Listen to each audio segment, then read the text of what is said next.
Hello everyone, my name is Archita Mistry and I welcome you all to this Financial Sustainability of Resources report. These are the table of contents that we are going to talk about today. Alignment with the United Nations Sustainable Development Goals, executive summary, approach and methodology, findings, recommendations, and at the last, references. These are the initiatives covered in the report: LED lighting, low flush toilet, plastic and paper reduction, and EV charging. Firstly, we are going to see how the United Development SDGs are related with our initiatives. Mentioned here are the initiatives and its direct connection to the SDGs and its subtarget. Target number 7.3, where global rate is targeted to be double in energy efficiency and low flush toilet has some major changes in the future. Next are these topics which are directly connected with the United Development Sustainable Goals. Now, target number 11.3, where urban design has been mentioned, which is the future of our country. There is target number 13.3, which is underrated and directly related to behavioral transitions in human as well as towards sustainable transport. More education is needed. SDG 14 and 15 are underrated but the most impactful goals with respect to paper and plastic waste reduction. Next is the executive summary. The executive summary here clarifies the objectives, methodology, findings, vision, and mission statement of the financially sustainability of our resources.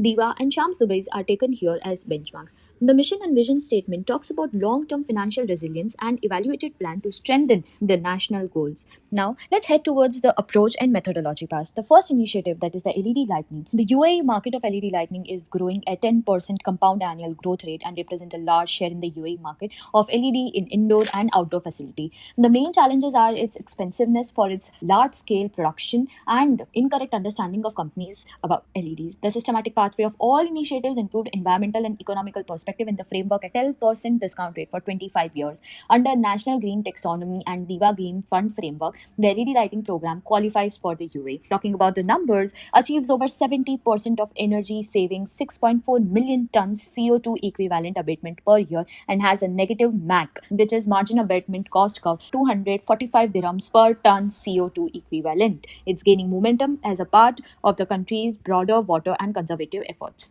Next is the low flush toilets. It's gaining momentum as a part of the country's broader water conservation efforts. The reliance for over 90% water supply for domestic water consumption is crucial, supports national climate and resources goal, as it's adopting initiative policy, recommendations, implementation, and infrastructure development are also essential. The country relies heavily over desalination, and it also aligns with the UAE's net zero 2050 vision, from calculating CO2 under different scenarios to carbon grid factor simulation.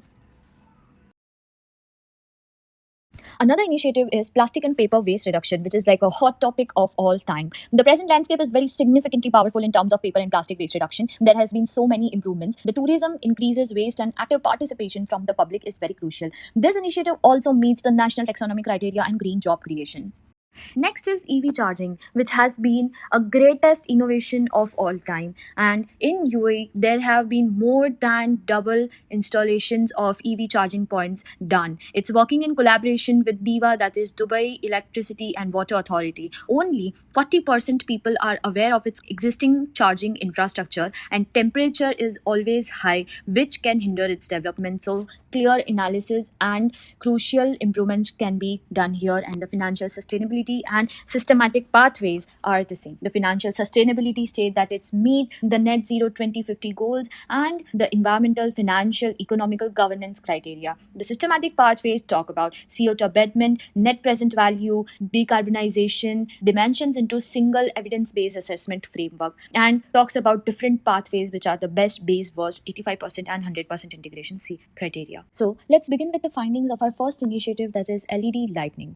This is the approach that has been used for LED lighting. The pathways as mentioned, model benefits of business as usual, the model cost of business as usual, and its initiatives, benefits and cost, which saves tons of money for UAE. First is the CO2 emission abatement, which is constant across all paths without intervention, and the CO2 emissions are reducing day by day starting from pathway 1 to pathway 3, and the abatement of business as usual is increasing, which is not a good sign. Next is the capex for business as usual, starting from fixture replacement, wiring and fittings upkeep, emergency or exit lighting compliance, public facility lighting upgrades, energy audits and testing, contractor or project management overheads to contingency allowance, with the total capex business as usual of 1.25 dirham billion.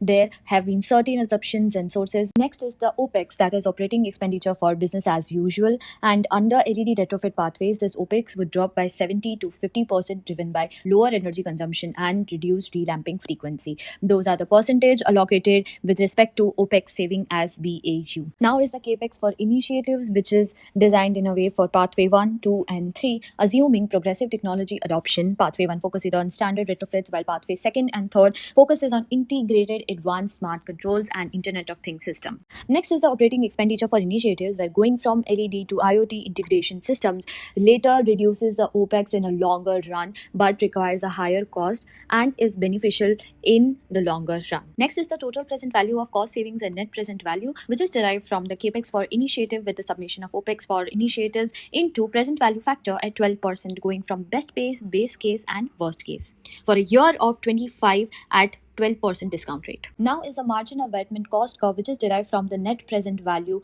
divided by CO2 abatement emission. Okay, so here the best case, base case, worst case, 85% integration and 100% integration scenarios are taken in order to get a MAC value at the end to see which one is a better fit for longer run. Next is the benefit and cost analysis of the entire LED lighting initiatives, that is taken from the total benefits derived in billions dirham minus the total cost. That gives us the net social benefit, and that's a ratio which is 1.50 to 1, and that is on a good note. Next is the social marginal abatement cost curve, that is in the negative value but not so negative, as it is a very good thing. Going from best case, base case, worst case, 85% integration and 100% integration, that values are derived from the capex for initiative minus net present value plus benefits whole divided by annual CO2 abatement.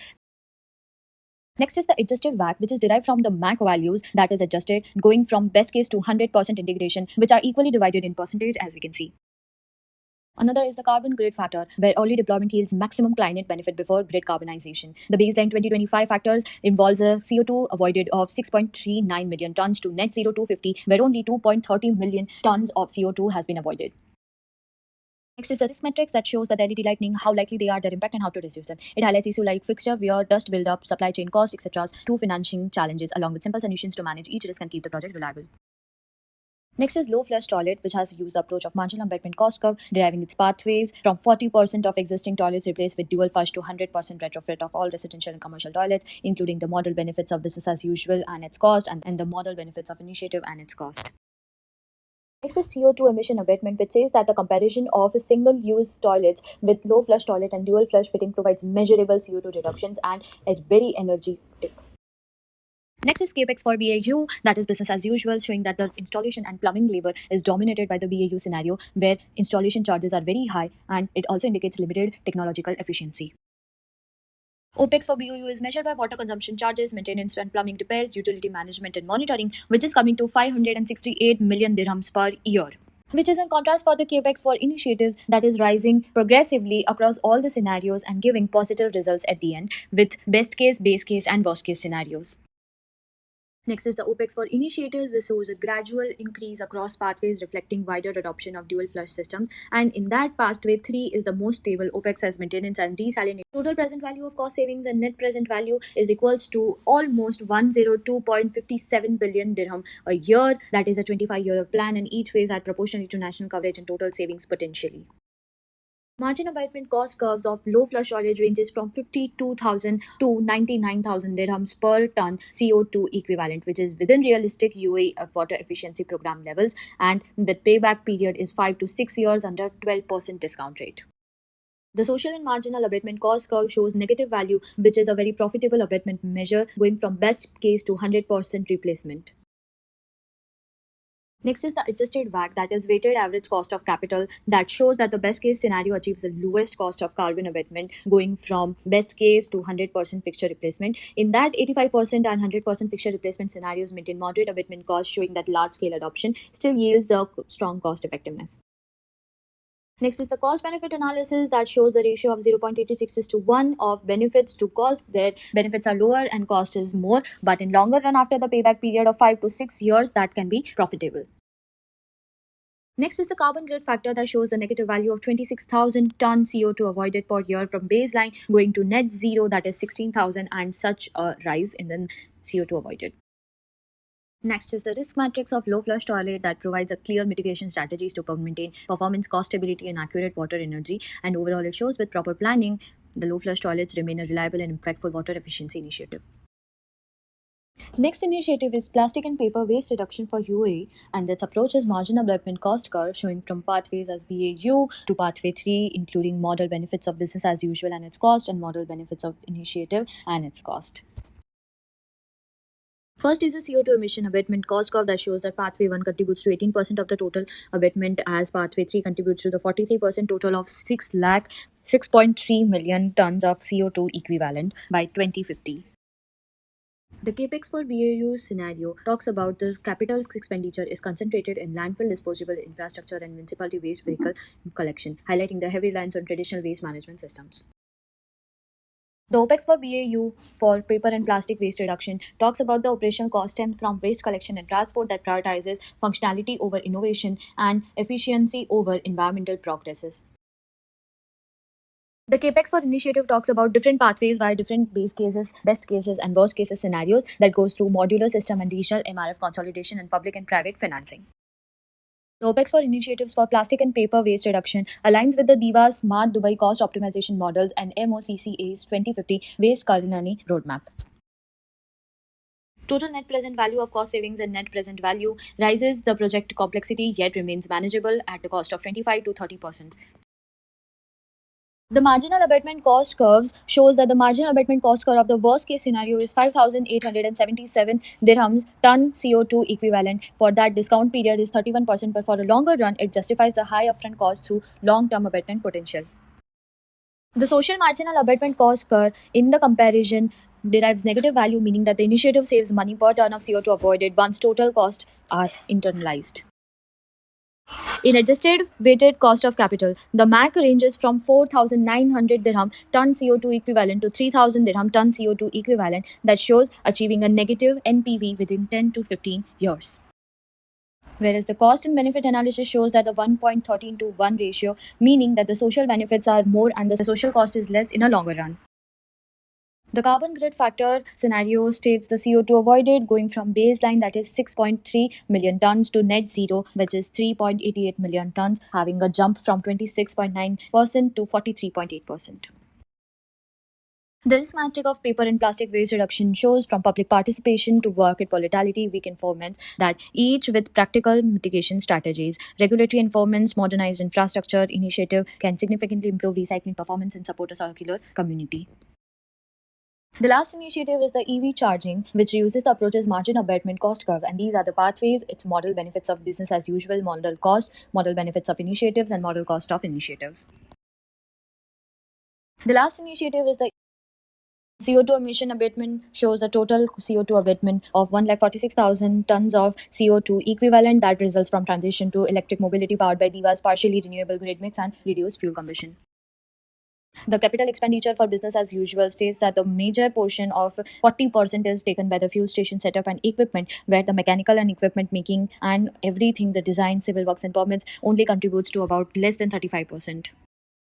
The operating expenditure for BOU covers energy consumption for petrol pumping maintenance. The capex for initiative shows a rapid growth across all the pathways in all the best case, worst case, and base case scenarios. Whereas the OPEX for initiative shows an annual average of 365 million dirhams per year to 5,20,000 dirham per year, showing a slow growth. The total present value of cost savings and net present value of EV charging shows a favorable NPV of minus in all the cases, which shows growth. The margin abatement cost curves each scenario reflect the relative cost efficiency of the recycled concrete initiative under UAE circular economy targets, and each base case remains the most probable outcome with payback achievable within the pathway horizon.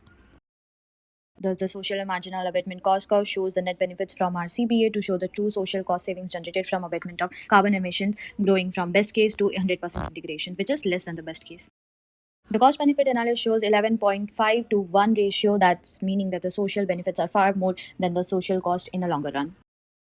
Adjusted WACC shows that the renewable penetration rises, the effective WACC can decrease to 10 to 11%, enhancing long-term project bankability.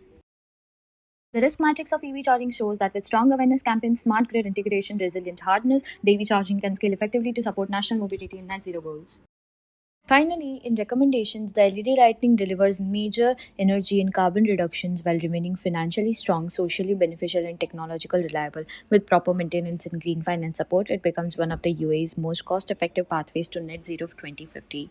The low flush toilet provides high water savings, strong CO2 reductions, and excellent long term financial returns, making them a high impact national efficiency measure.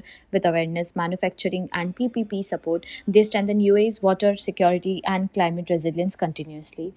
Paper and plastic waste reduction offer substantial emissions cuts, circular economy benefits, and positive long term financial performance with when paired with strong EPR or DRS policies and early nationwide adoption, it becomes more scalable and profitable pathway to a low carbon resource efficient UAE.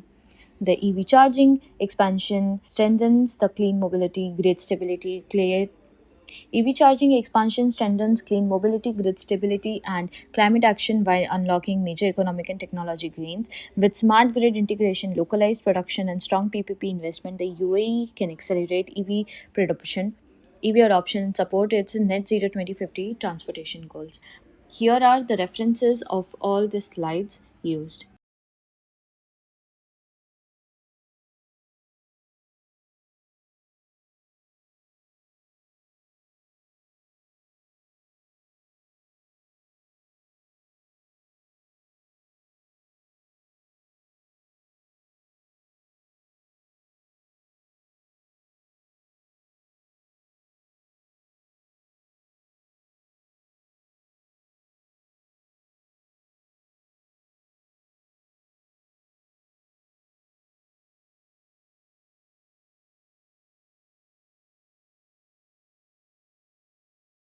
Thank you so much, and I am very grateful that you were able to come here at the end to view the full report.